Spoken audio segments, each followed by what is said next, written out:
That's a good tip, by the way, because people come in and have no idea what's going on, like halfway through the show. There's no interaction. Right, exactly. They're like, who is this? Okay, let's get started. Hello, everyone, and welcome back to the Stream Coach podcast. Today with me, I have Ben, also known as GreenChord, who is the host of the Stream Key podcast, which is another Twitch podcast. So this is very cool crossover event, the crossover event of the century, I would say. Yes. He's also the community marketing and media manager for TRUGaming. How's it going, Ben? It's going really well. Thanks for having me on the show today. I'm really excited to be here. Yeah, I'm very excited to have you on the other side of this situation. This is going to be super fun. So let's start at the very beginning of your story and kind of set up some context for who you are. How did you find Twitch and TRUGaming?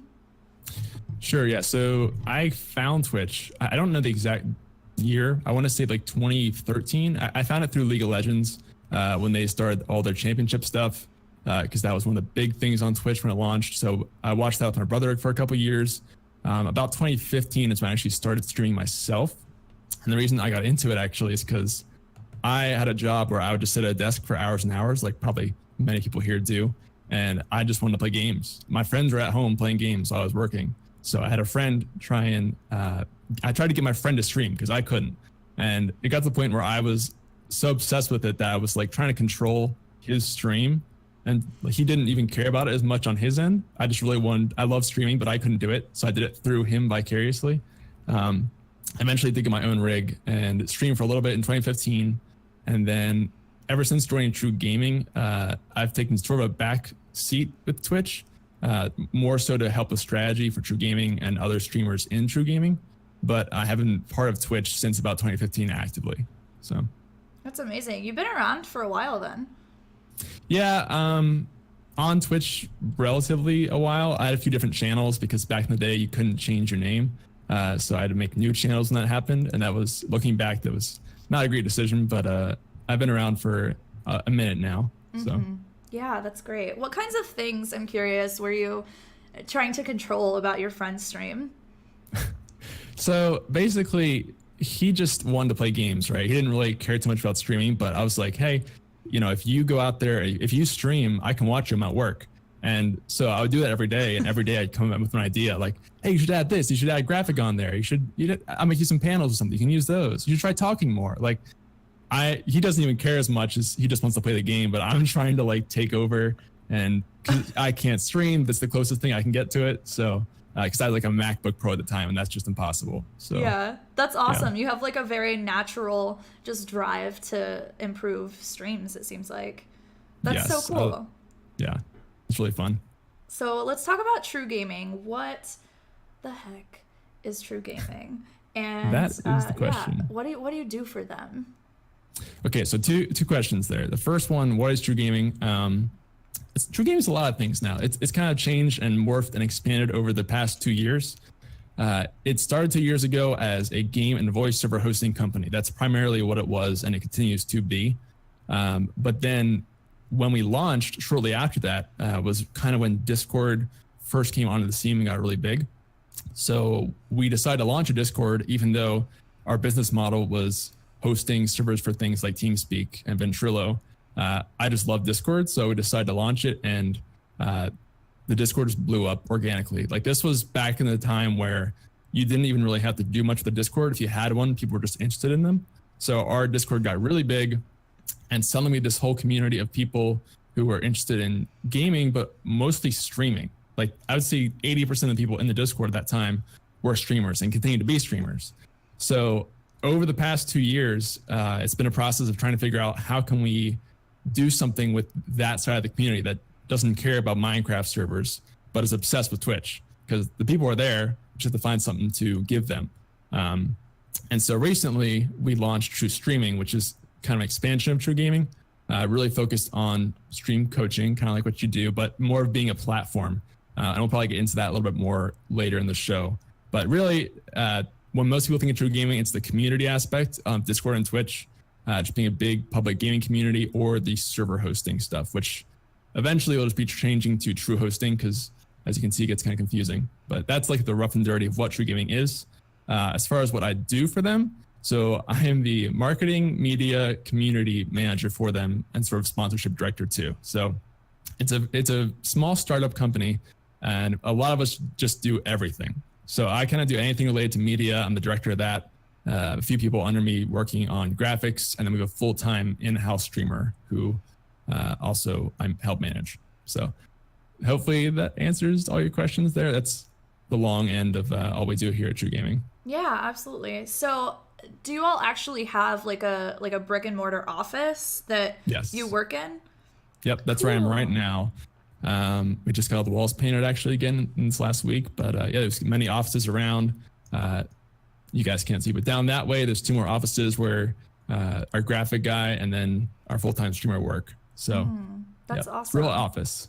Yeah. So how did TRUGaming really like come to be? Because I know you said that it happened right around the time when Discord got big, and you kind of like went with the momentum where you had a lot of streamers, and so you decided to like create this community for them. But what was really the first iteration of TRUGaming? Like, who's behind all of this? Because whenever I first saw this come out, I was like, this seems legit, but it also seems like there is somebody that's kind of serious business behind this. I saw, I think podcasts like from different conventions, and it seemed like it was set up really professionally. So can you tell us what's like, let's pull back the curtain, Ben. Sure.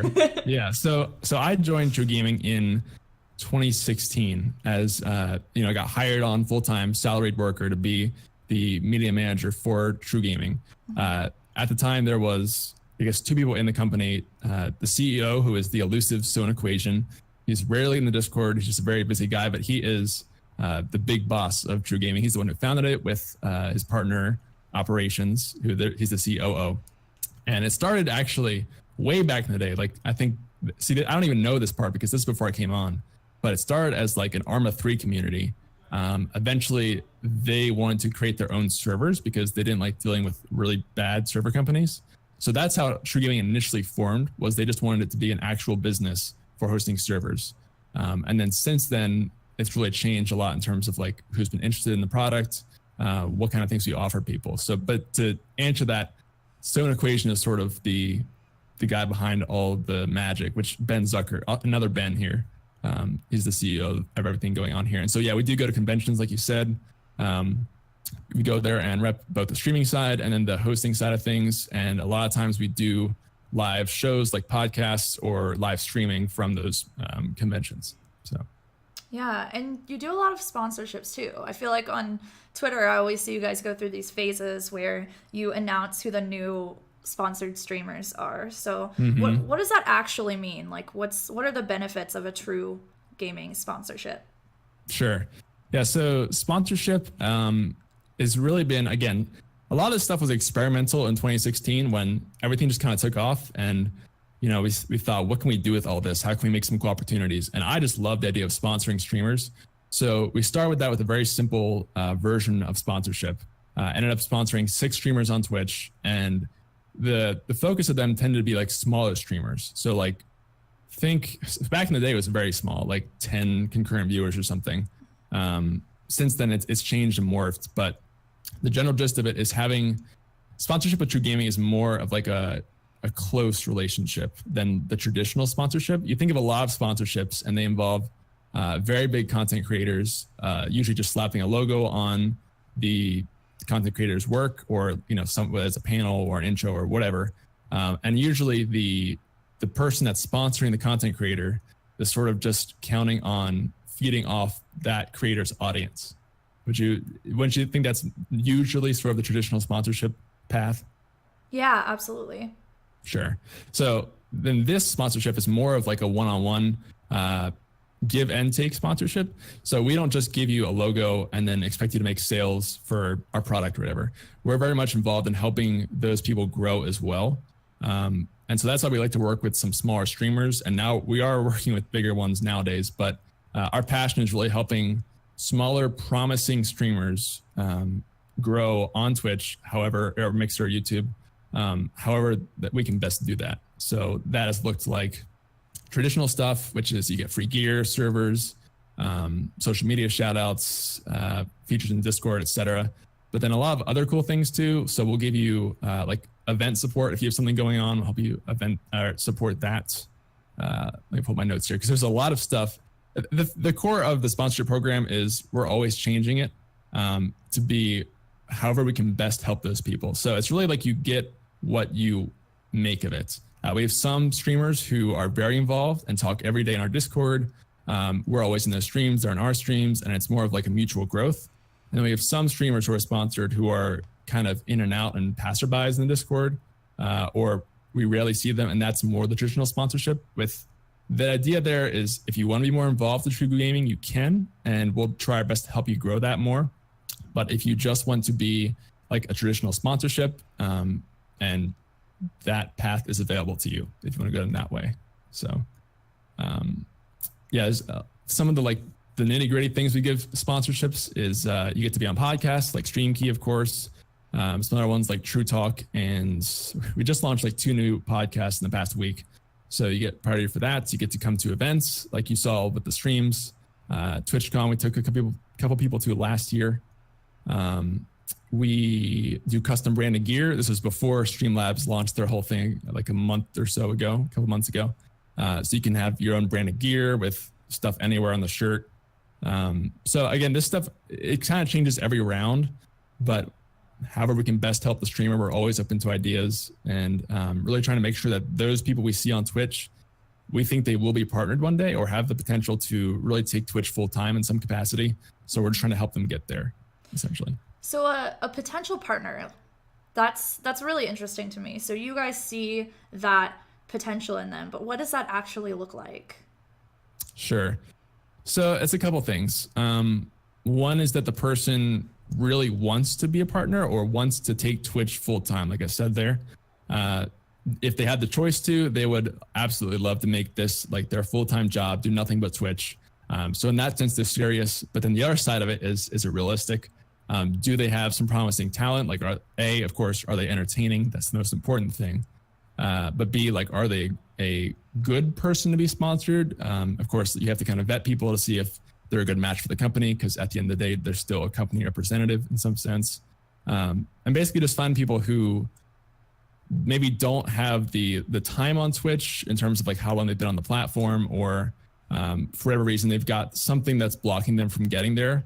If they have the drive and the potential, then those are the people we like to work with. And that's so hard to define, like potential, because you just kind of have to see it. Yeah, that makes absolutely. sense. Yeah, and I feel like it can be really obvious, right? Whenever you see a streamer and you're like, oh, this person can definitely make something out of this. But there are also people that they struggle for a long time, and then they just come up and you're like, well, how did this what happened? This changed. Right. This is crazy. So that's really interesting. My kind of thought that I had whenever I see TRUGaming or any other organization, right, whether that's like any other esports org or elsewhere, is that, and this is a conversation that we've actually had during our streams as well, but aligning yourself with a brand, right, has the potential to muddy your own personal brand. And whenever you are trying to build up your community as a streamer, it's so huge that you have a strong personal brand. You throw a bunch of personality and effort and personal energy into this, right? So do you feel like when streamers align themselves with TRUGaming or any other esports org, that the benefits outweigh the potential muddying of that brand? Or do you believe that like muddying even really exists? So first off, I definitely think it exists. And you can see this, like, this is something that you see with not just esport orgs or like companies, but even small communities out there, like Twitch communities. You'll see a lot of these Twitch communities, where the emphasis is really to grow the person at the top. And yes, like they'll kind of involve all the smaller streamers below them, but at the end of the day, as the person at the top is the one that's getting the most out of it. They're kind of few and far between, thankfully. And when they're around, they usually disappear pretty quickly because that just doesn't work. But to answer your question, yes, I think it definitely exists. As far as TRUGaming goes, like I said, the big thing for us is that you can be as involved or not involved as you want to. We have a basic requirement that you just, stop by the Discord every once in a while. But like I said, we have some people who are in there every day, constantly just chatting for hours, jumping in TRUGaming streams, and that's totally up to you if you want to do that. We have a lot of streamers who've seen success that way, and a lot of the TRUGaming community has become part of their core streams. But if you want to be more of that traditional streamer who, you get a sponsorship and you just throw the panel up, put our logo on your stream or whatever, or just shout us out or something, and then that's mostly it, that's totally fine. So the idea, you're not forced to do anything you don't want to do, and you don't have to compromise if you feel like, we're not going to sit there and say, you must make X number of posts in Discord every 6 hours or something. Like, it's really designed to be the people that put the most into it get the most out of it. So yeah, I love that, and I agree too. I think that you can absolutely align yourselves with specific organizations, and it doesn't necessarily have to mess with your own personal brand, depending on what you do, and just making sure that you establish yourself aside from just the organization, right? I don't know. Right. I wanted to bring that up because I feel like it's such an interesting topic, and I don't hear that much conversation about it. Like, it's so interesting. Yeah, I saw a question when you gave that to me, and that confused me for a second because I hadn't thought about it. But it is a really good point. And I think I'll concede that we definitely have some streamers in True who are very known with TRUGaming. But that's sort of a choice they made. And in a lot of cases, by making that choice, they still grew their stream. And those people are just sort of part of, they're as involved with TRUGaming as they are with this other streamer. So I think, like you said, it's a really cool topic to talk about. I am constantly thinking about it with True, and you've really made me think about it here. Just make sure we don't want to do that. We don't want to feel like people are locked into a brand, and that they can't develop their personal brand because of that. So yeah, I do appreciate bringing that up, actually. Of course. Yeah. And I see this all the time with esports organizations as well, where they are able to get streamers partnered and they can dump these huge hosts on them, but the streamer can't normally stand alone, when that host doesn't come in, or if they leave that esports organization, because we can't align ourselves with an organization for absolutely forever, right? Then all of a sudden it's all of their numbers go away because they didn't focus necessarily on building a community, right? So I think that is the number one lesson right there. Oh, we found it. Yeah. So one thing I will say with that, I've seen over the past, just being part of TRUGaming with streamers, is some people can use that as a crutch in terms of if you're talking specifically about communities. You could theoretically be in a spot where you use a raid or just a community as a supplement to your own community, but it's so bad to the point where when you don't have that supplement, there's nothing left. So that is definitely something to work out or to watch out for. I don't think there's any streamers in True who do that, thankfully, but I've definitely seen that with other situations like esports, like you said. Yeah, absolutely. So that's a really interesting topic, but moving on, because we definitely want to help as many streamers as we possibly can during this episode. So who is True for? Who do you think is a really good candidate to be part of your community? So the community itself is very inclusive. We've always been that way. It's really, it's for both people who just play games and streamers. Like I said, a huge majority is streamers on there, and we've tailored a lot of. Just preface this, I'm talking about the Discord right now because that is sort of the core, in my opinion, of what True is. So the community built on Discord is really designed for streamers, but there's a lot of people who just play games as well. In terms of what kind of specific people, we really don't have any, you must be this certain type of streamer in this game or something. It's really as open as it can be. Of course, we don't tolerate trolls. And since it is a company community, we have to watch out for certain things. If we had one instance recently where someone was basically telling the story of how he intentionally got banned on something, and try to play it off as, well, I was just testing their terms of service, and turns out they have good terms of service. I actually got banned. And we kicked that person just because we can't be associated with trying to advocate testing terms of service, whatever that means. But yeah, so basically, as long as you're a decent person, you know, you're not a troll in the traditional sense, you are reasonable, because we also have people who just don't follow rules. I mean, I think they're in every community. But in terms of who it's really for anyone who's a gamer, streamer. We try to tailor a lot of stuff for streamers in particular in a way that is not okay. I should say, actually, thinking about this now, it's not for people who just want to get followers, viewers, etc. as fast as they can. If you're thinking of many streaming communities in that sense, it's not that. It's not follow for follow. It's not auto retweet bots. It's not auto, etc.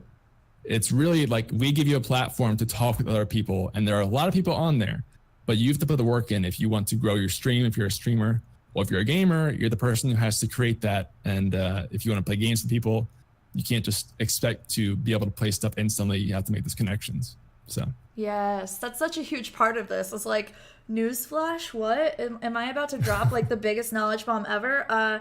It takes work. Right? Mm-hmm. Like, there's no easy button. There's no like, I do this one trick or I make this one tweak and all of a sudden my stream takes off. I see a lot of people get bogged down with maybe trying to like tweak up their schedule, or trying to like, and they focus so much on just, maybe if I do one thing that will make my community grow. But it's such a combination of so many different things, and so that makes me so happy that True is not just a retweet bot. Oh my gosh. And you'd be amazed like how many people who will actually tag us on Twitter and then like get mad at us for not retweeting stuff. It's like, no one did we tell you that we're a retweet service. I don't know why you expected this. Right. That's terrible. That's so bad too, because I could go on a soapbox about that, but I'm not. Same here. We're gonna calm it down. So let's transition now and talk about the podcast, and then we'll get into like some actual, real, actionable advice for people. So tell us about the podcast and what it's all about. Yeah. So the podcast, StreamKey podcast, is very similar to this one. To be honest, it is interviews with streamers about. Basically, we go in depth on one topic each week. So, for example, this week we're talking about whether you should take streaming full time or not, or whether it should just be a hobby. Do you really need to take it full time? So I bring on one guest who has some expertise on that. We hash that out for about 40 minutes, and then 20 minutes at the end we do viewer Q&A. That is the Tuesday show, and then on Fridays we do call-in shows. So for 2 hours.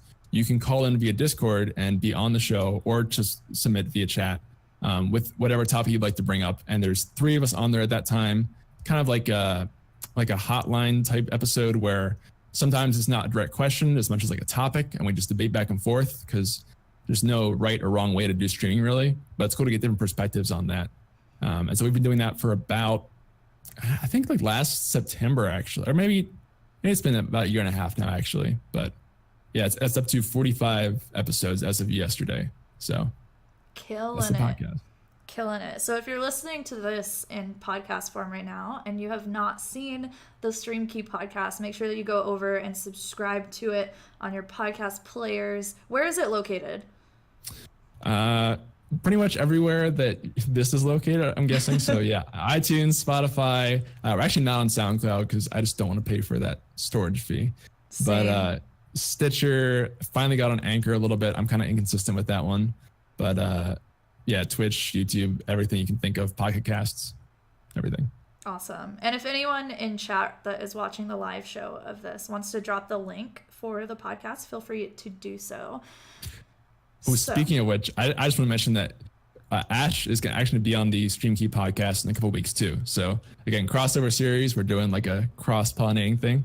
So you guys will be able to see her there too. Yeah, I'm going to be on it, and it's going to be freaking amazing. It's going to be your #1 episode. Are you ready? Yes, absolutely. So let's see. Let's actually get into like the legit advice now, because Sure. you've done a lot of Q&As. You do the call-in shows a lot where you're actually like answering questions. Mm-hmm. What are some of the most common questions that you get? Sure. So we get a lot of repeat questions. I did dig through a little bit to find some of these. One of the biggest ones I see a lot is choosing subscriber perks, because people don't know how to, basically they don't know what to use for sub perks. And so that is a big hot topic that they're always asking, what can I have as a sub perk? Is this a good idea? That kind of stuff. And another one that we see a lot is like, when is the right time to start in terms of like, should I have this thing perfected? Should I have this number of social media set up? Should I have this overlay and this set up with my gear? That's what I'm really passionate about personally and love to talk about. And then the last one I found that people ask a lot is sort of a surprising one, which is how to stream when you're playing with friends in voice comms. That's actually a really hot topic because a lot of new streamers experience that when they're trying to stream with someone who is not stream friendly in the chat. So right, or they notice that their engagement goes down during their streams because the friends that are like usually in their chat they're now playing with, and so they feel like the value of their stream is completely changed, and it kind of is, and they don't know how to handle it. Right. So that's massive. So what would be the solution to someone who isn't really sure like what social media they need to have, like where should they focus if they're kind of lost, like that first issue that you stated? Yeah, so two questions there, I think. So the first question, the question that we get from viewers is like, when is the right time to start? When am I ready to go? My personal belief on that front is you're ready now, just do it. Stop waiting, stop making excuses. Yes, you can always make your stream better. Yes, you can always perfect things, but having some content is having better than no content or imperfect content, if that makes sense.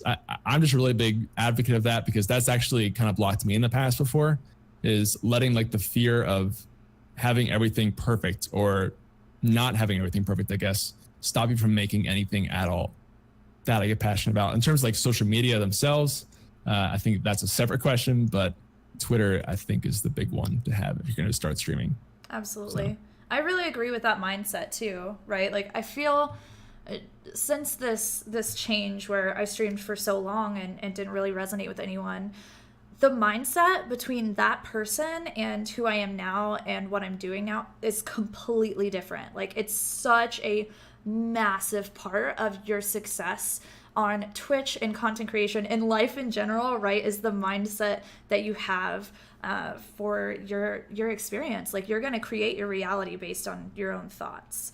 So I think that that's really awesome and very, very interesting that you're like helping people stop being paralyzed from their desire for perfection. Mm-hmm. Well, yeah, because it comes up from my own place. Even recently, I've felt this just, looking at all these other streams, because I review so many streams for sponsorship that sometimes I feel, or, being the host of a podcast, for example, like, well, do I need to be, like, this is an extreme example of just how idiotic or not, but like unreasonable the thought can be. Like, I need to be partnered before I start streaming because that's the only way I have validation as someone who hosts a podcast on how to be a good streamer. Like, that's an extreme example of how you're letting yourself make excuses for not streaming at all. When you have to start sometime. So exactly. And it gets into a lot of people's heads too, that it's like, well, who am I to do this? Mm-hmm. Right? Like, well, who am I to try and launch this thing or to make this? It's like you can literally become the person that you want through doing the thing. Mm-hmm. Impostor syndrome. I talk about that one a lot too. Oh my gosh, it's so huge. How would you suggest someone deals with imposter syndrome? Oh man, it's really tough. I've tried to help people who have felt this recently, as coaches, for example. It's really tough. I feel like you can't teach other people how to get through it, as hard as that sounds, because it's something you have to go through yourself. And I think it only comes through just getting to a point where you're just going to do it. You get over it. You realize that you've been waiting too long. You realize that everyone feels this, regardless of whether you are Ninja or if you are, Susie Two Shoes who started yesterday. Everyone to some extent feels like they don't belong what they're doing. So at some point you just have to get over that and start doing it and working towards what you want to get. Yeah, I completely agree. From my experience and conversations with people, you basically reach a point where you're just tired of holding yourself back. Exactly. Right? Yep. You're like, I'm just done. Okay, I'm done with this. I'm just going to do it and see what happens. Yeah. Yep. It's like doing something can't be worse than doing nothing, right? That's how I always look at it. Yeah, exactly. Like, why should we paralyze ourselves and prevent ourselves from going after our dreams just because we think that we're not this like perfect individual that can attain that thing? Like, Yes. we need to put ourselves into the positions to yeah, YOLO and clean it up later. Exactly. Yes. Like, when is enough enough? Because, you know, maybe you get that partner badge or you get that number of followers or something, and then you feel like, well, this guy has this other thing, and that's always going to be there. So at some point, you just have to do it. That's how I feel about it. Yeah, because the goalpost always moves. Yes, exactly. You don't reach a You goal. always want that next thing. Yeah, you don't reach a goal in content creation, and you're like, well, that's it. Time to pack it up. Like, no. We're done forever. Yeah. No, that definitely does not exist. So let's talk about like more streaming advice here. Sure. So with one of those other issues that you see popping up really commonly, let's give us the issue again and then give us like a solution for it. Sure. So the first one I mentioned was choosing subscriber perks, which I think is a good topic, but it's tough to talk about on stream because for most of the channels that I've seen, I think that the best sub perks are the ones that the streamer comes up with themselves. It's hard to like steal someone else's sub perk because then it's not yours as much. And so sometimes, you know, when people ask this question, it's a lot of, well, do you have any ideas? What have you tried before? What hasn't worked? What could work? There are some things that are like blanket default stuff that you can try. Like, you know, maybe you make a sub only Discord or a sub only Discord channel. Maybe you offer certain perks for subscribing, whether that's like a paid thing. I've actually been experimenting with this myself on my own stream just because I think it's really tricky question to answer. But at the end of the day, it's like you have to find something that your community really wants from you that makes subbing worthwhile, but that doesn't isolate anyone who doesn't sub at the same time. And that's a tricky line to balance, especially if you are trying to debate putting something behind a paywall or not. That gets really confusing, especially as someone who's starting out. Like, do you really want to put your, like, 4 of your 10 viewers in this wall and then the other 6 are just left out? How do you balance that, you know? Oh, that's so good. I'm having like a physical, emotional reaction about how excited I am that you said that right now, because that is so huge. Like locking community behind a paywall, right? It's almost like putting your chat on follower only if you're a smaller creator. It's like, why are you doing this? Oh man, my biggest pet peeve is, so when I do channel reviews for sponsorship, I have to go through VODs. And I'll run into these streamers who have like 100 followers and all their VODs are sub only. And I'm just like, why are you doing this? Who is watching your content? 100 viewers. Yes, exactly. It's terrible. It's absolutely terrible. And I think that it's like it really just goes back to mindset. I think, right? Is if you think about my goal here as a content creator, as a streamer, is to grow a community, is to love people, is to give them as much as I can of myself and provide a space where they can feel comfortable being themselves as well, then why would you want to lock that experience, which is the pure reason people are on Twitch or Mixer or wherever else, behind that paywall? Because there's some people that can't financially contribute, and it doesn't mean that they're any less valuable or like they don't deserve to be loved as well. Yeah, I will say I totally agree with that, and I think your primary concern is to make everyone in your community feel valuable and not left out and welcome. But there is a tricky balance, because if you make everything free, then it's tough to find something that's worth subscribing or worth donating. So. And again, there's no right or wrong way to do that. It's really up to you. I've personally been experimenting with like making a sub only Discord and trying to make it so that I can still include people who aren't subscribed being valuable and feel like they're a part of the community, but still offering something unique to the subscribers. Like, again, it's so tricky, which is why I'm just experimenting around with it a lot. And some people have this problem that where they make everything free, everything access to everyone.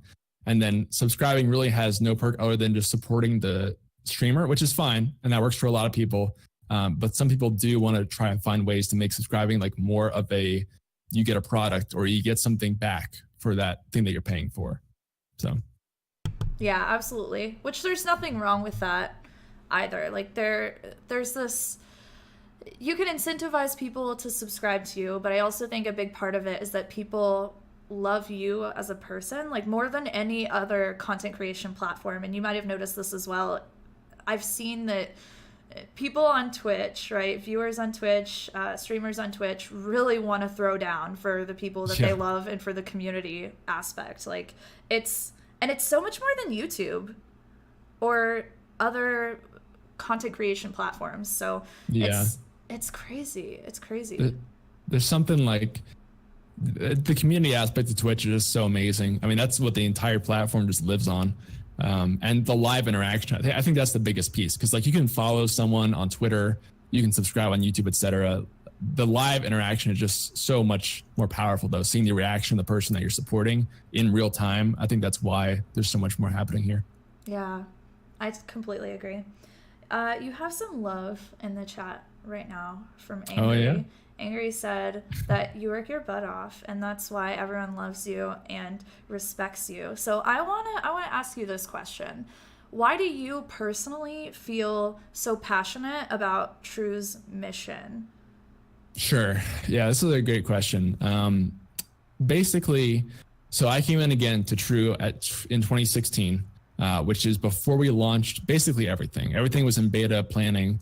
We launched our website officially in August, so like 3 months after I joined. And the server hosting stuff, that side of things, that was before my time, and that I see that more of as a job because I came on to do that. That's what I'm hired for. I will push that side of the business. But the Discord, the Twitch, the TRU streaming stuff that's launching, that was all stuff that happened while I was here and after I got here, because that's just stuff I'm super passionate about, and I kind of like infused it into the business, I think. So seeing that start from day one and now 2 years later to see where it's gotten, it's been like, I don't have my own community per se, but I really see TRU as my own community in some sense. I know it's shared with everyone, and I've had to make some like hard choices to let people share it. Having some great mods who are in the chat right now really run the server. Of course, the other employees and things like that, but it sort of is a little bit like my baby, I feel like, just seeing how far it's come over the past 2 years. So that's why I'm so attached to it. And I try to work pretty hard to push it and make it something that's has integrity and is something people want to share around. So, yeah, you've really taken ownership of it. Yeah, I think so. Especially this stuff, again, that's since I joined here. The server hosting stuff, it's gaming. I'm interested in it, but it's like not my passion. Whereas Twitch, I'm just crazy about. So. Oh, that's so awesome. I love it. It's so cool that Twitch and content creation brings together just all of these passionate people, like would not have met otherwise at all. It's so cool. It's such a great time. Like 5 years ago, I think this one happened. Twitch was there, but the opportunities that Discord has opened along with that to just create like communities that are there on or off the stream, I think is amazing. So yeah, I love that. Let's talk about like the actual overall community a little bit as well. So I don't know if you personally do this, so I'm interested to ask this question. I see a lot of room for potential in like different areas in the streaming community. Like I'm able to see holes, and I'm like, oh, there would be a great business here, a great community could do this, or some person could come in and do this thing and see a lot of success with it. Is that something that you do too? So this question took a bit of thinking, because I think actually you and I both did this with the podcasts and everything else that you've done with like educational streaming content. I mean, we both clearly saw there's little to no information about how to grow as a streamer out there. So why don't I do it? And that's how StreamKey started. I'm guessing that's how Stream Coach started. And clearly Twitch is now seeing that too with the stuff that launched yesterday with the Creator Camp. In terms of other stuff besides that one, surprisingly, like I actually don't think a ton about this. In general, I just think that like the more streamers on the platform, the better for everyone. I think there's so much room for content that hasn't been done on Twitch yet. Surprisingly, I mean, people will kind of think that everything's been done that can be done on Twitch, but I think that's far from the truth. I was listening to the podcast you talked about with the partner guy last week at Twitch, and he was talking about the car streams, and that just blew my mind. It's like there's something I'd never heard of before people are doing on Twitch. So There's like that kind of stuff. And then I think one of the biggest things that Twitch has to handle, not necessarily like a person on Twitch, I want to see them improve with video content on Twitch, whether that's like integrated video, or I just think they can do a lot more with not live video, if that makes sense. I know live video is the core of the platform, but it feels like there's just so much potential for something with VODs or actual produced quality content, because like Premieres wasn't a great solution in my opinion, and they've even like phased it out of viewership averages and stuff like that. So I just want to see them do something better with that.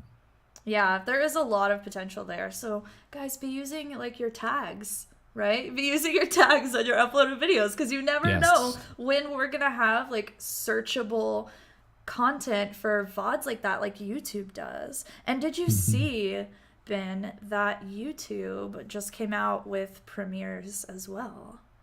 I did hear about that. Yeah. I actually haven't looked into like how it's been received. I haven't watched a Premiere yet, 'cause I use YouTube pretty frequently, but I haven't seen it used too much. You probably know more about that than I would, to be honest. But yeah, I thought it was really interesting, because it's almost like Twitch and YouTube and the people working behind this, they know something that we don't know.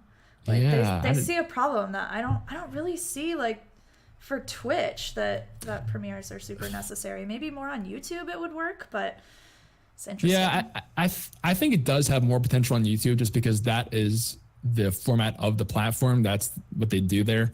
I could see some value in it if like, I think the biggest issue is getting everyone to know about it, because YouTube's been along for so long that, I mean, Premieres is a very different kind of feature. And there are a lot of people who just kind of wait there for a new video to come out each week at a certain time.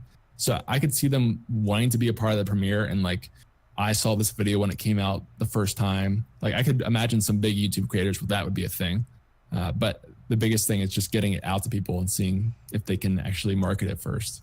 Yeah, I'm really excited to see that future. And just for the future of Twitch and live streaming platforms in general too. Like, you kind of touched on it a little bit, where Twitch has this entire content acquisition team, right? Like, they're going out to successful YouTubers. They're going out to all of these other groups of people that have extremely passionate communities, and they're trying to figure out how they can translate that into live content for the Twitch platform. So like, what the heck is going to happen in the future? There's so much leveling up that can be done. There's literally any passion.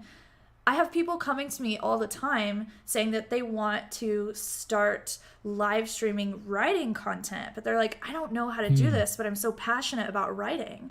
And I've had tons of people come to me about this one thing. So the person that figures that out, like, they're gonna lead a huge movement, you know? Yeah. And there's plenty of communities like that too. Absolutely. I mean, there's so much content out there that I think like has so much more potential. So I'm a big music guy, and there are music streams on Twitch that do very well. But even like deadmau5, when he's doing music streams, is like, relative to the rest of Twitch, decently small. I still think like that category has so much potential in terms of like live concerts or something, or just like some big names on Twitch or something. Like, I mean, you think of Drake with being on Twitch. Like, imagine actually doing music stuff on Twitch, and maybe how that would be received. It's just like all this crazy potential there, and that's just one example of that. So yeah, it's massive. It's so exciting for the future. Like, let's all, everyone that's listening to this on the podcast, and everyone who's watching this live right now, let's think about like how we can take the things that we love that aren't necessarily on Twitch yet, and how we can translate that into a live experience for people, because that takes a certain level of creativity and also puts you in a position to have some amazing experiences and success, because you lead a movement. So, and you're the first to market with unique content. That's a big, important part. Yeah, exactly. So I have one last question for you today, and I want to take this time as well to open up the Q&A portion of our stream. So if you all have any questions right now, feel free to throw them out into the chat. We will get to it as soon as we can. And while you are doing that, my last question is, if you had to give a streamer one piece of advice, what would it be? I love that you asked this, because this is the exact same question I asked at the end of Stream Key every single episode. It's cracked me up so bad. That's hilarious. Yeah, it is. Oh my gosh. Okay. It's so hard to pick one piece of advice. And so now I know how the guests feel on the other end of this. But okay, I'll give you the one piece of advice. I'll give 2 disclaimers at the end if you want the 2 and the 3. So number 1 is, like I said earlier, start streaming. Don't wait. Don't make excuses. Don't wait till you're perfect. Don't wait till you've everything figured out. Just start, see if you like it, see if you're addicted to it, like most of us are. And that will be the catalyst for everything else. The other 2 pieces of that, one is to be patient. That's the biggest piece. Is Twitch, just like any other content platform, takes a lot of time to get to where you want to go.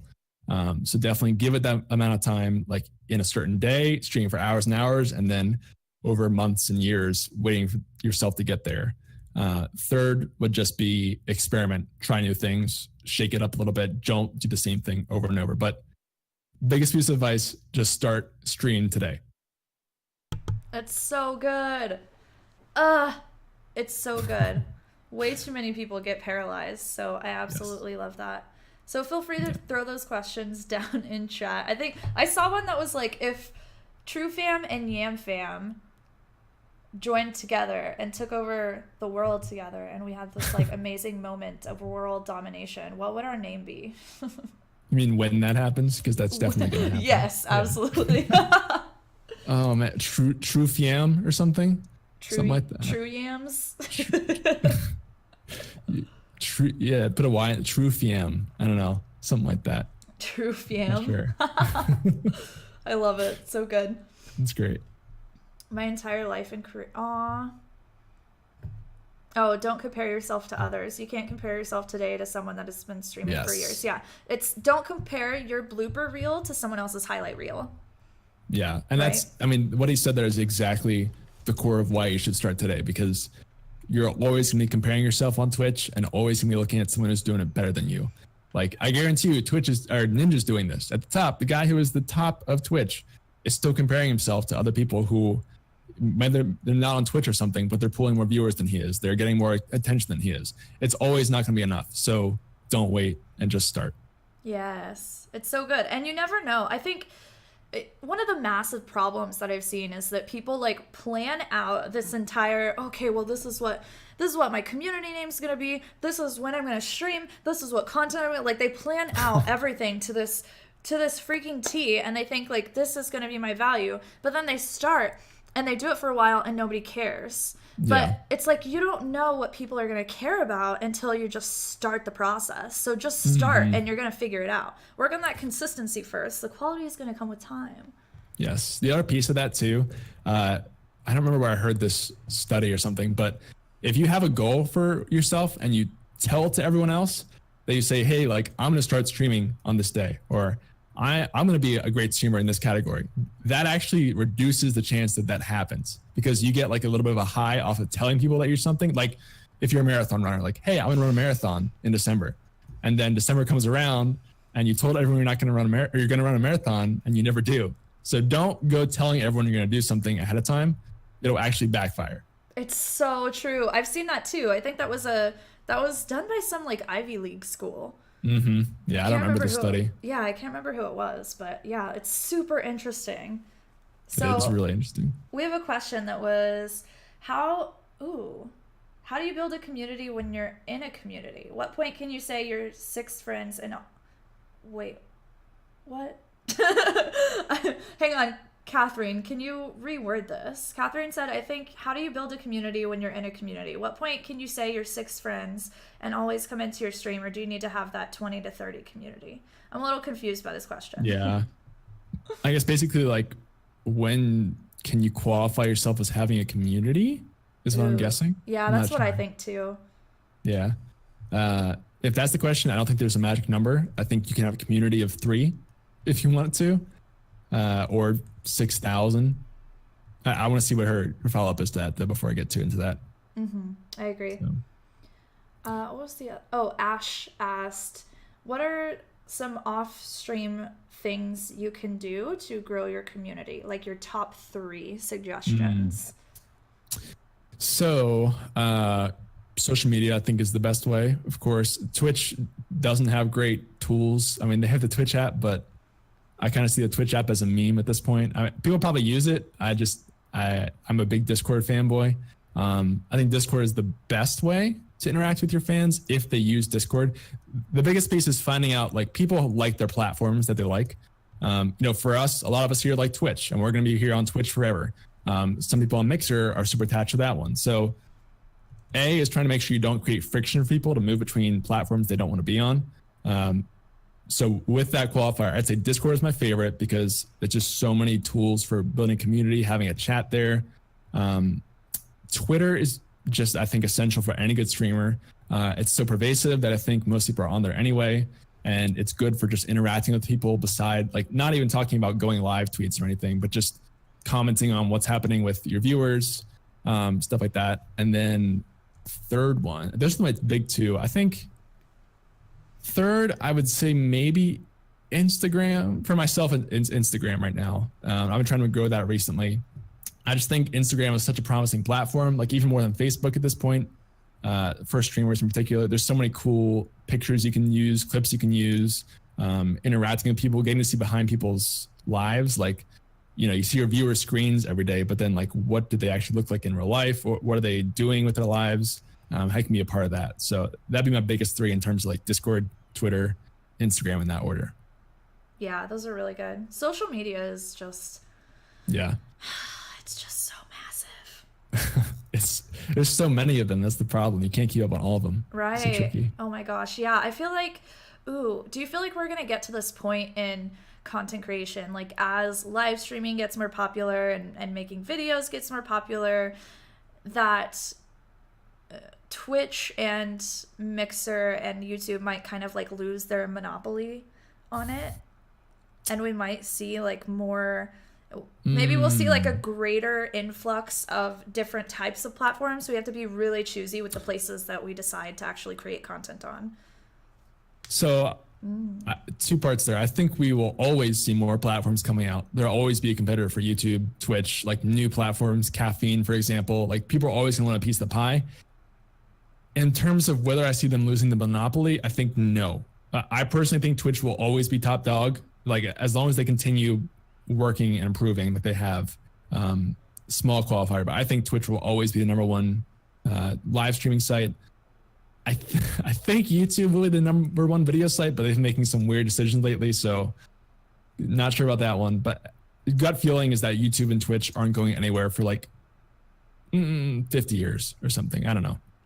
I compare it to like old things like Coca-Cola or something. The empires have been around forever, and how many competitors have there been for Coke? And Coke's still at the top. I don't know. It's different with the digital age because it's so much easier to produce a product and get it out there faster. So it's probably not the same time scale, but I've talked about that before. I think Twitch is, for the foreseeable future, going to be top dog. So yeah, it's really interesting to theorize that because we have no clue. Yeah, we don't know. We have no clue. It could die like next month, just like Vine. We have no idea. It's true.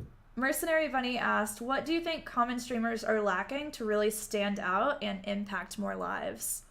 This is so good. Ooh, what do you think? Sorry, what kind of streamers? I was trying to read the chat for a second there. What do you think streamers are lacking? Common streamers, quote unquote, are lacking to really stand out and improve viewers' lives? Common streamers are really lacking. I think the biggest thing that I've seen is people are really quick to, not really quick, but people kind of forget to give back a lot with streaming. A lot of people just sort of expect people to come out when they stream and that's it. I think one of the most powerful ways to grow, especially when you're small, when you've got like 3 people in your community, 3 viewers, is to put like a ton of time into those people as much as you can, because you have the time for it at that level. Really like try to give each new person that comes into the stream an amazing experience. Like make those 1,000 true fans, like we talked about, make those 110 true friends to start with. Make them really want to come out and see you, because in my experience, like the best streams that you want to see every day are your friends, like your closest friends, people that you consider friends. So try to make each viewer who comes in your stream that you like part of your close friends. Is the best way I can put that. You can't just expect to stream every day and not put time into community building of some kind, whether that's Discord or whispering people or DMing people. trying to give value to people besides just putting on a show. That's how I feel about that. Yeah, I think it goes back to that relational value, right? Like that's such a huge piece of the pie that I think a lot of people really do kind of not think about enough, is that you're growing a community based on who you are as a person. And I really believe that like vulnerability is huge, right? Like yes. Putting yourself into vulnerable positions where you have to open up, like you have to talk about who you are, the things that you believe in, like that. Telling people your beliefs and all of that information is why people come to streams. They come not for the games, unless you're like an esports level player. If you're Ninja, people want to see your gameplay, right? Yeah. But like whenever you're not just super incredibly massively crazy good at a game, your value is in your ability to be a community builder. Yes. And to make people feel like you're actually sitting there in a room with them. So yes. Finding as many ways as you possibly can during your stream to have that outcome for them. Like, how can I actually make people feel like I am their friend? Yeah, absolutely. A piece of that I want to mention, it just made me think of it, is you can't please everyone on any platform, but especially on Twitch. And you have to accept that if you want to build a community of your own. Like if you're being vulnerable, there's probably some people who aren't going to like some side of you or something. Like maybe you have like a weird gag or something you do on your stream that's just you and you love doing it and people don't like it. That's okay. And you'll actually grow more people by trying to focus on fewer than more. It's a hard concept to explain, but it's like by trying to please everyone, basically, you please no one. So try to please a certain group of people, and that will work better for you in the long run. Yeah, absolutely. Absolutely. It's niching down, right? Yes, exactly. It's like YouTube figured this out so long ago, and I think streamers are still figuring it out, but that's awesome to reiterate that as consistently as we can, I think. Penny asked, when should we make a Discord? I'd say now. Go do it now. There's no reason to wait. I mean, again, same thing I said before, like, is there a magic number you're waiting for? Is it like you have to have 100 viewers or something first, or 10 viewers? There's no requirement for making a Discord. You just have to sign up. So yeah, I don't know. Yeah, and I feel like too that, oh my gosh, there's so much work that goes into this, right? And I think Discord's only a part of it. There's the social media aspect, which you need to be good at. There's the streaming aspect and putting your personality on camera, which you need to be good at. There's growing a community in Discord, which you also need to be good at. And finding a way to make all of those things kind of unique, but still true to your brand, which is something that a lot of people are like, they struggle with, or they don't even know, and they don't really try. And I really think like Discord is, oh my gosh, it's so huge. It's so massive, you know, that if people truly love you, regardless if it's, you know, you have one viewer, that one person is going to want an opportunity to conversate with you and to grow a relationship with you, which goes back to relational value, even whenever you're not live. Yep, exactly. That's why I love Discord the most, is because I think it's the best offline interaction platform, because it's real time. Again, there's so many features you can do with it. And if you're worried about, like, you know, trying to make a really active Discord or something, I still think the same thing applies. Like, you can always start a Discord now, even if it's not perfect, even if it's not great, and then relaunch in the future or something, or make an entirely new Discord. I've done that a few times. Again, I wouldn't let like the fear of wanting to get the perfect product stop you from having any product at all. I keep saying that, but I think that's so important. No, it's so true. And as a follow-up to that, Penny said, I don't want to get big in the head and make a Discord, you know? I can't hear you right now. You're talking. Oh, hello? There you was are. Interesting. Okay. As a follow-up to that, Penny said, I don't want to get big in the head and make a Discord, you know? How do you feel about that? Again? Are you serious? You said, don't want to get big in the head, and I heard nothing after that. So she doesn't want to get big in the head and make a Discord. Oh, okay. How do you feel about that? Get big in the head. Okay, so I guess this is sort of like imposter syndrome again here. I don't really see making a Discord as big-headed personally. I think you can make that argument of anything. Like, you know, for me, it's Instagram, for example. Like, I'm not someone who likes to take selfies a lot because, like, I don't know, maybe you see that as big-headed, like taking pictures of yourself. That's vain. But that's like a block you're gonna have to get over at some point on every platform. And so it doesn't really matter whether you start with like 1 viewer or 100. There's no like mark of approval. There's no bar you have to hit before you're, okay, now you can make a Discord. Now you're eligible. I think you just go for it, because you're never really going to be small-headed, I guess, is the opposite of that. So Yeah, absolutely. And it's like, how are you going to be a content creator if you're not going to create the content? exactly, yes. Oh my gosh. How are you going to be a community leader if you're not going to have the community? Exactly. You got to do the thing. And I also, I agree with what a lot of people in chat are saying. I don't think like building a Discord means that you're big-headed, you know? And I don't think that that's a problem, that you want to. Here's the thing, is you have to think about like, why are you actually doing it? Yes. Well, you're doing it because you want to grow the relationships and give your people another space to get to know you and get to know each other. And if that's the reason, right, then you're not going to feel big-headed, or you shouldn't feel big-headed, because you're just giving them an additional place that they already want. Yeah, it's that concept is so important on everything.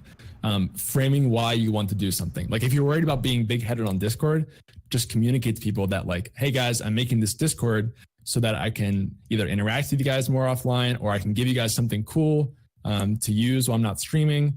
I think this applies to partnership, for example, is a great example. A lot of people just want to get partnered for themselves, when it'd be much better received from the community if they say something like, well, and mean it, that I want to get partnered so that I can give you guys this new opportunity. Like by being partnered, we can get this. What are the people who are helping you get there, who are being a part of your community, getting back? Make sure it's not just to give you something. That's really important. And a lot of people miss that, I think. Absolutely. And I've seen like, there was I think the name of the book that I read was called Known. So it's this book about like how to become known in any industry. Like what do you want to be known for, right? And so I think when it comes to Twitch, and when it comes to people who want to become known in general, so known on Twitch, I think means like you're partnered, you have an established community, people know who you are and they know what you stand for. And that happens because you put your people first. Not because you're like, oh, I want to do this because this is just, I want the followers. Like, I want the followers, I want the love, I want the money, I want the whatever. Because it's not about you, right? It's about you creating an experience for people. So that should be your number one priority. The mark of a good content creator, the mark of someone who is going to see success in this industry, is someone who puts their people first, who prioritizes them and loves them and expresses that. Yes, I think that's true of any platform too, not just Twitch. You can't, no matter how good of a content creator you are, you won't see any growth without people to watch it. So it's all about them at the end of the day. Exactly. I love that. Ash asks, what are the best things to do when you go off track with streaming? Like maybe when you're burnt out, this is such a good question. When you're burnt out, or when you get consumed with stats, or just when you're down with some unhealthy things you did, like comparing, what are some good ways to bounce back? So I'm a big fan of taking breaks. I know this is like a controversial thing with Twitch and really any social media at this point, is like consistency is the biggest thing, right? Like consistency is king. That's how you make it. But I think it's better to be inconsistently good than consistently bad, if that makes sense. So take a break is usually the most effective method for me and most people I know. Step away from it all. Take a walk, take a breath, try to like refocus, reframe what you're doing, and figure out if your heart is really in it. Like, why are you doing it is a big piece of it for me. Is it something that you can sustain long term? Like, is this where you want to be? Is this something you'll be doing again, the same thing in like 5-10 years? Do you see yourself doing this in the long haul? I think that's really important to consider, because otherwise, like, you might be able to do it for a couple of years, but like, it's not gonna last for that long, or you're gonna get sick of it or something. Those are all really important pieces to consider. But the biggest thing would be taking a break, I think. Yeah, I completely agree. I think that's like, and it's so difficult to do, because when you take a break, you're worried that you're losing subs and you're losing potential for growth, and you feel guilty that you're not serving your community like you said you would. So definitely with burnout. And I think part of it too is that whenever you know that you're going to deal, or you feel those burnout feelings, okay? Because burnout is not just, it hits one day and you're burned out. It's a process. Gradual. Yeah, and you have to learn how to figure out what those symptoms of burnout look like and how they manifest for you as a creator. So I know whenever I go to bed, if I'm still working whenever I should be in bed, if my mind is going like a million miles a minute whenever I'm not streaming anymore, that's a key that I'm about to get overwhelmed. So I really need to like calm down and scale back a little bit of what I'm doing. So I think like being able to acknowledge what those things are in yourself and what those symptoms look like is so huge. Yeah, absolutely.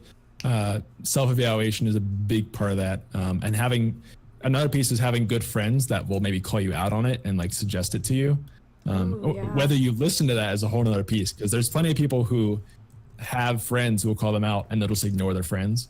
But I think having a support system around you of people who know you and know when you're getting too stressed out or something, or you're not acting yourself, and call you on it and you'll listen to them is also a big help in that area. Yeah, that's true, because sometimes we don't know what those symptoms are in ourselves, and it takes an outside person to really do that. So it's Emma Elise actually had kind of a follow-up question for this, is how can a streamer come back from a break successfully? How do you re-engage and actually make people care about you again? Sure. That's tricky. I think, announcing it a lot is always a big help for that. Everywhere you can in social media, like if it's a big break, you've gone for a while, definitely try and make it a big event for people to come out with.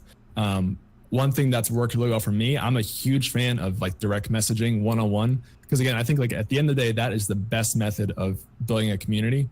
So maybe instead of like putting out a tweet to everyone that, hey, I'm coming back at this time, like you individually message people and say like, hey, I miss seeing you in the stream or something.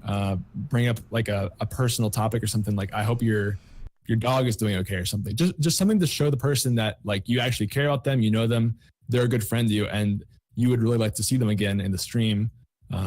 Something like that, just to make it authentic. And then again, it depends on like the length of the break you're taking. Like if it's just like a 1 or 2 day break, probably doesn't really matter. If it's like a couple months or something, that's different. But in general, just try and really focus on close friendships with your viewers, your community, bringing out your friends to come see you again. It's the best way to put that. Yeah, completely agree. So our next question is from Angry Gringa, who asked, Ashley, you seem so motivating like GreenChord, who is very passionate about others. Can't hear you talking. Oh, fantastic. Fantastic. I don't know if this is my internet or my cable or like what is going on right now. It sounds like it's Discord, maybe having too high a threshold probably. Great. That's okay. So Gringa said, Ashley, you seem so motivating like GreenChord, who is very passionate about others succeeding. How, as a small streamer, do you keep yourself motivated to push forward? Oh my gosh. I've been talking to myself pretty much all the time. I have no intention of quitting, mind you, but I know others do. Basically, what do you do when you feel you have hit the wall and you're moving nowhere? So first, I do want to say that I think this seems like a question for you, from what Green is saying, because she is one of my own viewers. Let's both answer it. Yeah, I think that'd be best. So I'll let you start because I've been talking a lot. So. Okay, so ooh, fun. So I think that here's the thing with content creation, okay, is that when you're new, or if you're smaller, and even if you're not new, okay, so actually there's two situations here. There's whenever you're new to the game. When you're new, you're trying to develop your voice and you're trying to stand out and figure out like what is it that's going to set you apart from everyone else? Why are people actually going to come and spend their time with you? That's their most valuable currency. Why the heck should they spend that with you? And I think in that instance, you need to get really connected to your why, and you need to find that fulfillment. Like, why do you want to stream? Why?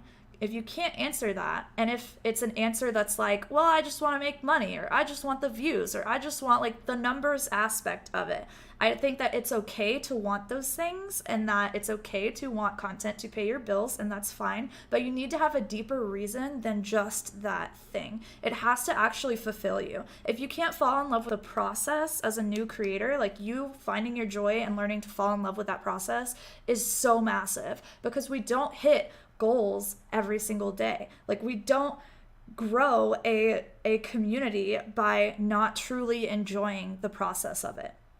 So I think you really need to connect with that why and love that process. And then I think if you're a streamer who you've been around for a while and you're still kind of struggling and you're kind of losing your motivation, I do think that there's a couple of things you can do. Taking a break for me worked really well. It completely changed my world. I took a break and I focused on YouTube and making the podcast.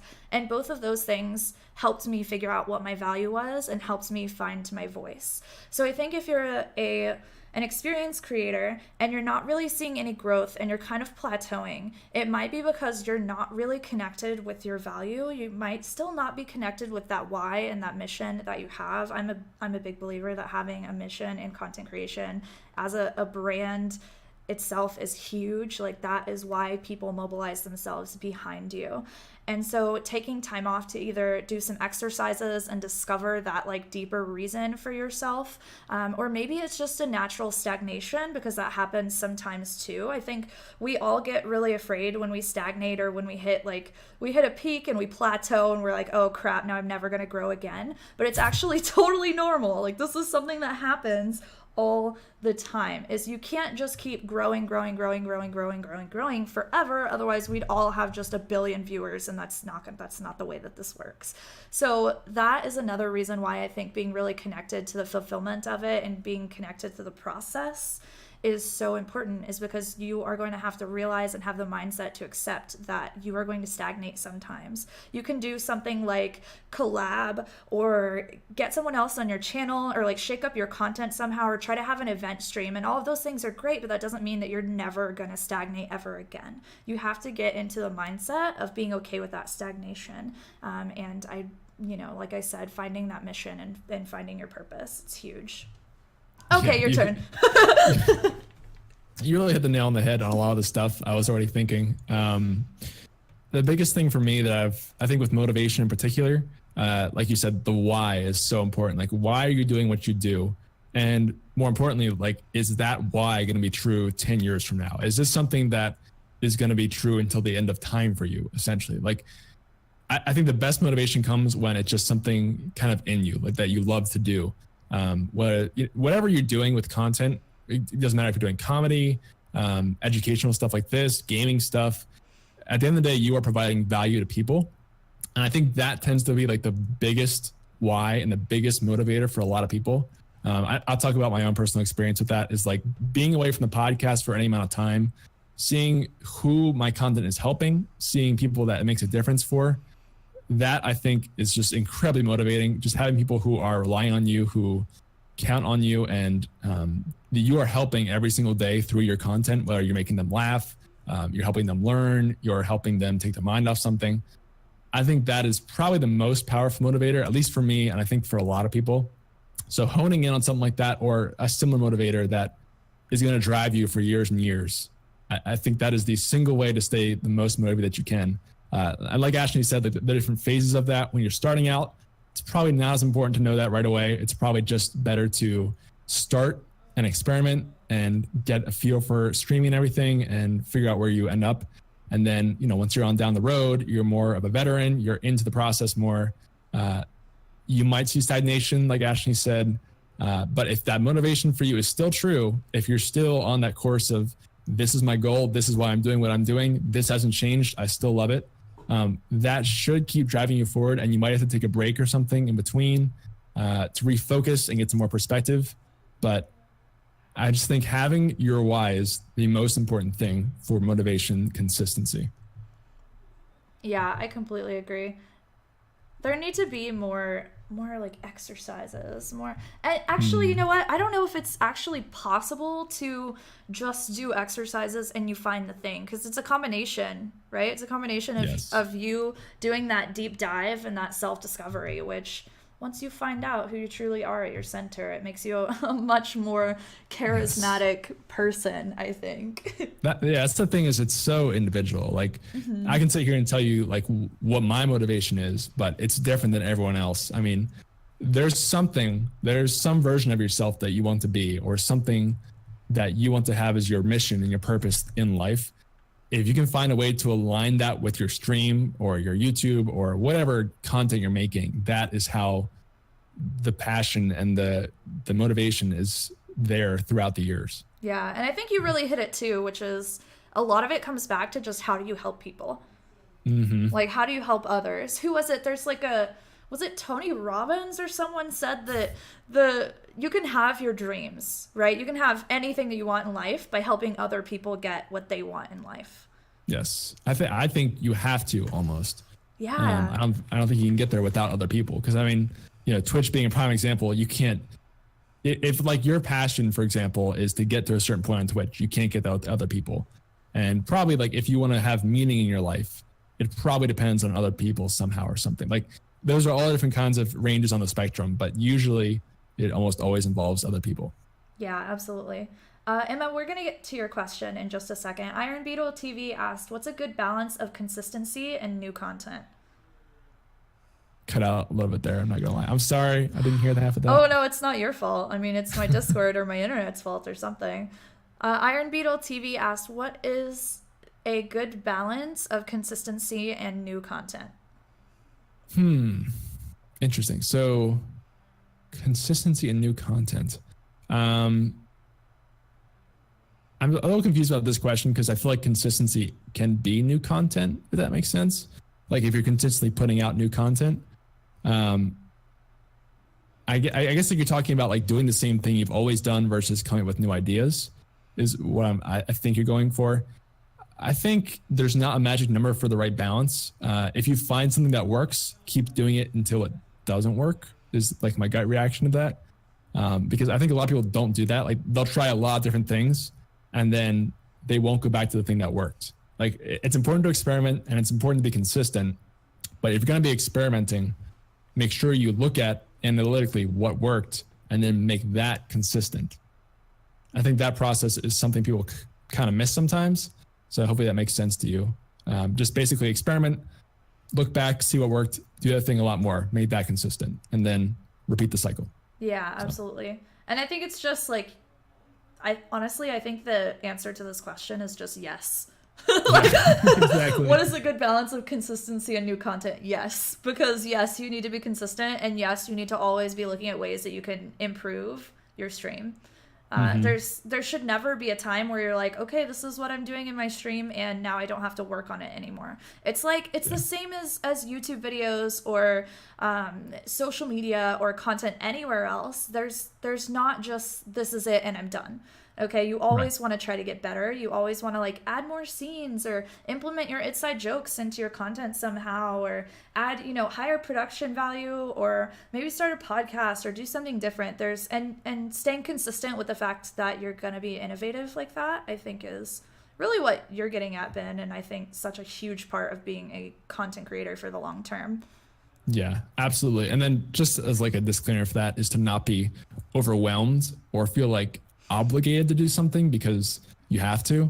I think there's also still merit in just finding something that works and is proven to be growing you or getting you in the direction you want to go, and just sticking to your guns and doing that. You don't have to innovate if you don't need to, I think. Ooh, so. Yeah. Yeah, I think that if what you're doing is working, then it's okay. You keep doing that thing. You innovate at the point, like you said, where you're starting to struggle a little bit, or maybe you're starting to plateau, but yeah, it's the reality of content creation is that you have to be an innovator. Like for the most part, I don't think that there have been many people that they just do one thing and then that thing works forever, because the culture is always changing, the zeitgeist is always changing, and it's just all over the place. Yeah, that's definitely true. Yeah. Emma Elise asked, I've been seeing slash hearing about streamers having managers for their channel. Is this common? If so, how do you determine when it's time to get one? And how do you even find one? So stream managers, I think was the question. It was a little choppy, but I think I got it. Yes.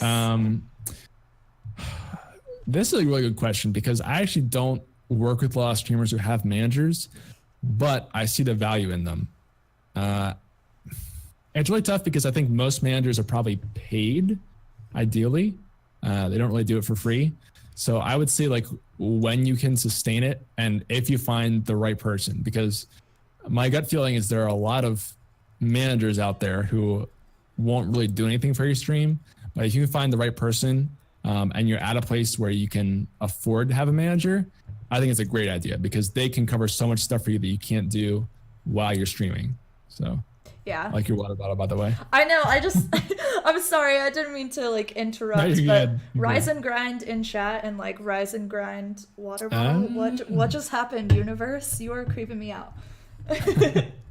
But that's great. But yeah, I agree with that. I think like when do you need a manager for your channel? Well, you grow to a certain point where you can't handle all the things that need to get done, right? Yeah. And then that manager, whether that is there are a couple of organizations that do it. There's like OPG, and then there is what's the other one?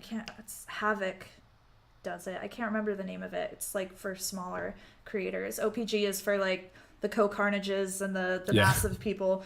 So like, yes, that is a thing that happens a lot. And I think is becoming like more and more common for smaller streamers. I think like stream management is okay as long as that talent manager is actually like getting you opportunities, because that is someone that 9 times out of 10, like you're paying to do the work for you.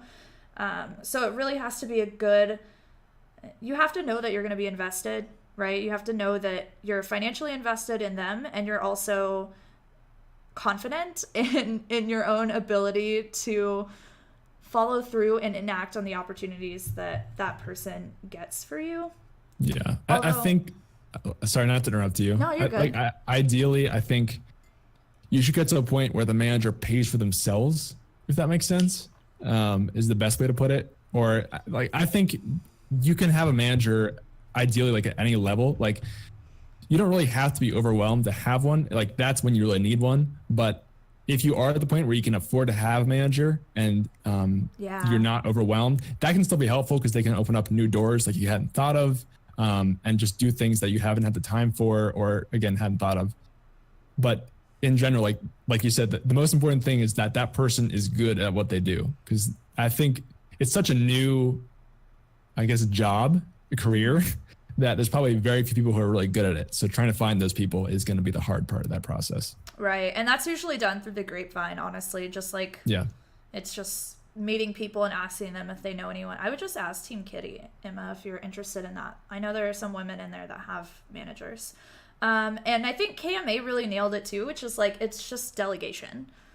So when is delegation right in content creation, right? I think there's a lot of opportunity for streamers to delegate the things that they do to kind of mobilize their community and the people that have like skills in their community to go after like the mission that they all believe in together. So yeah, I absolutely agree.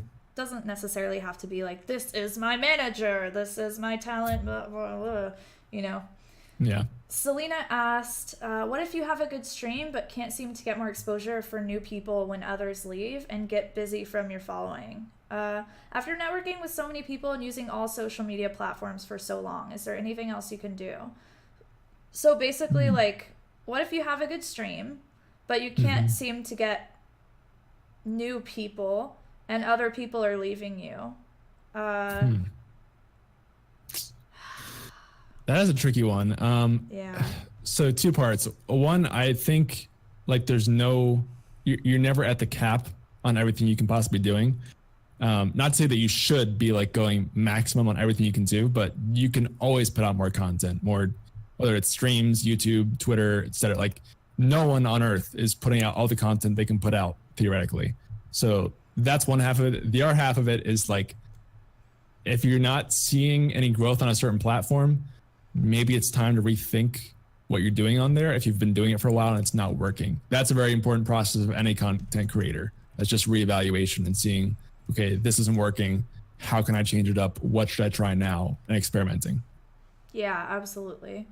And I think, man, this is kind of a loaded question for me, because for me, the first part is like, what if you have a good stream, but you can't seem to get more people in there? I think in my opinion, that's, and I don't want this to come off like kind of rude or anything, but I think if you have people that are leaving, then maybe the reality is that the stream isn't that good, you know? And that, I think that should be a good thing for someone to make that acknowledgement, is that maybe it's not good, and you realize that, and now you're like, oh, now is my opportunity to make it better, right? So it's back to that abundance mindset. It doesn't mean that like if something isn't good that it can't be good in the future. It's just how do you change? How do you switch up what you're doing to make it more interesting for people? Because if you keep doing the thing that doesn't work, like it's not you gotta change it up.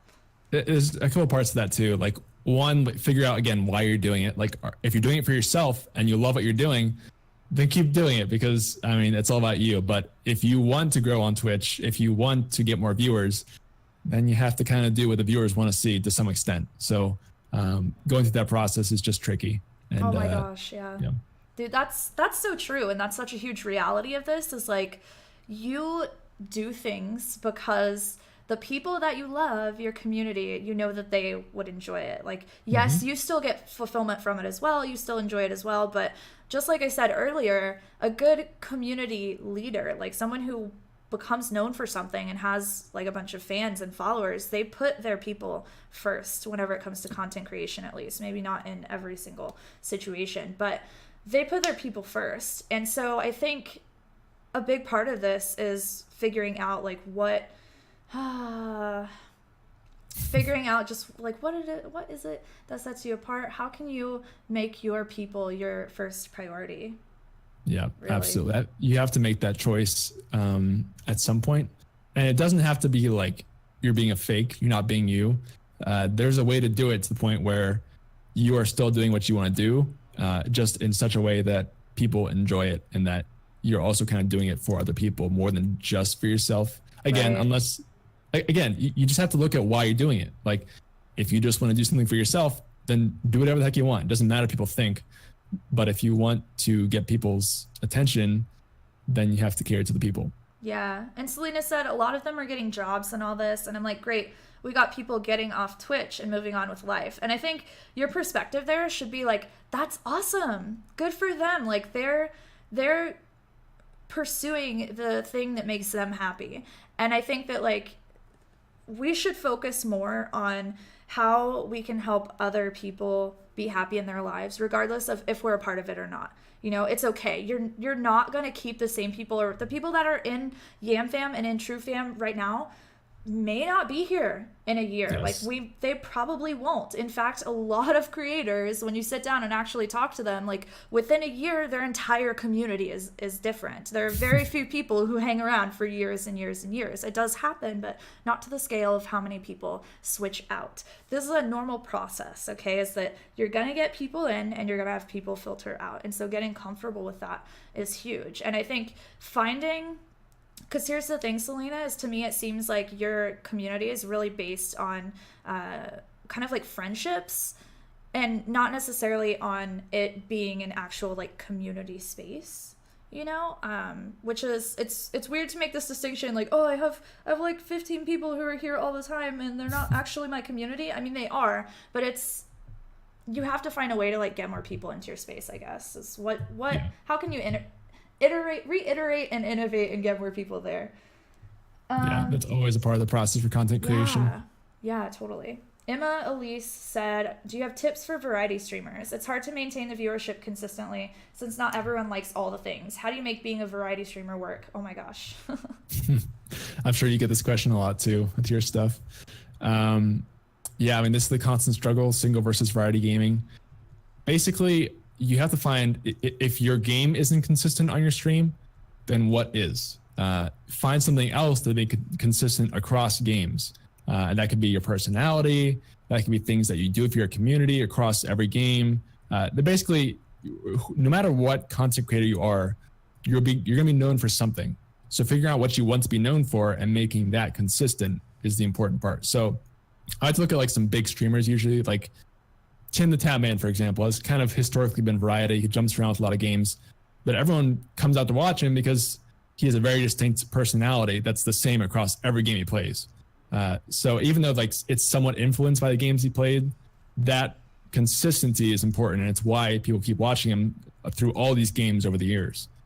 So I think usually it's personality, but it can be some other things like community involvement. Maybe you always do like charity events or something that your community can rally behind and that you are consistent about throughout every stream. Yeah, I completely agree. I think it's a lot of the consistency conversation that happens is like consistency of your game or consistency of your schedule, and those things are important, yeah, but I think a big part of it too is consistency of atmosphere and of energy. And like you said, having inconsistent good streams way better than having consistent bad streams. Yes. Yep. So the atmosphere that you create for your viewers, like if they come in and you're making them roll around, they are just rolling on the floor laughing, like they're having the best time, and they come back the next day and you're chill and you're like, it's whatever, I don't really feel this today, then that is a disconnect with your brand, right? Like they had a really great time one day and then they didn't have a great time the next day. So they're probably not going to be able to rely on your community for the thing that they really enjoyed about it. And I think that's what Tim and all the guys that are really, really good at streaming and get a ton of viewers do very well, is the consistency of their atmosphere. Their energy is always the freaking same. It's crazy. Yes. And that's really, I mean, that is not by accident. These guys know what they're doing. They've created and maintained this deliberate atmosphere on their channels, whether it's, Tim, Cone, Broman, any other variety cast you can think of that's like made it to that bigger section of Twitch. They have a very distinct personality and culture that they always have on their channel. So yeah, absolutely. They do it on purpose. They do this on purpose. Absolutely. I love that you called that out. Like it's not accidental. Yeah, they're serious freaking business. Okay. Absolutely. Well, Ben, this has been absolutely freaking amazing. Where can everyone find you? So since this is a podcast, I definitely want to drop the Stream Key podcast, because for anyone listening, you can probably find it on the same platform you're already listening on. And for you watching, you can find it again on every platform just by searching Twitch or for Stream Key or for Stream Coach. You'll probably still show up. So, and then of course, TRUGaming. I would just go to our Discord. Is the hub for everything. TRUGaming is discord.gg/TRUGaming. So whether you're a streamer or a gamer, that is a platform where you can meet people and other streamers. If you put the time in, you can form some really good connections. So